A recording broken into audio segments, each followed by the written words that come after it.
روحان ایسا بالکل نہیں کر سکتا، یقین کرے. کافی عرصے سے کرایہ بھی نہیں دے پا رہا ہے.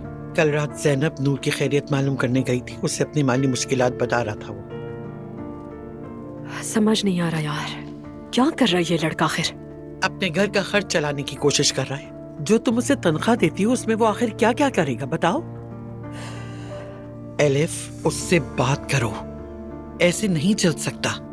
یعنی ٹھیک ہے ہم اسے چاہتے ہیں، وہ میرے لیے بیٹے جیسا ہے، مگر یہ سراسر زیادتی ہے. میری آمدنی تو صرف گھر کا کرایہ اور تنخواہ ہے اور کچھ نہیں. تو موم میں کیا کروں آپ بتائیں؟ یہ کہوں کہ تم غیر قانونی بجلی استعمال کر رہے تھے، پیسے واپس دو؟ میں یہ نہیں کہہ سکتی موم، میں خود دے دوں گی اس کے بل کے پیسے. الف، پاگل مت بنو تم. دیکھو ایسے نہیں چل سکتا.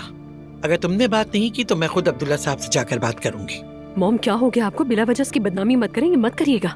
یہ معاملہ اس طرح نہیں چل سکتا، ورنہ پھر روحان کی ذمہ داری بھی ہمیں لینی ہوگی. الف یار موم ایک منٹ کے لیے رک جائے، مجھے سوچنے دے، میں بھی الجھ گئی ہوں اس سب سے.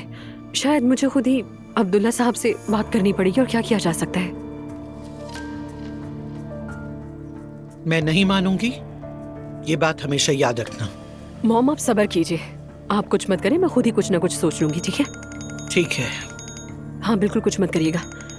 میں اسی کال کا ویٹ کر رہی تھی. چلے میں جا رہی ہوں، لیکن آپ وعدہ کریں مجھ سے کہ آپ کسی سے کچھ نہیں کہیں ٹھیک گے. ہے بیٹا.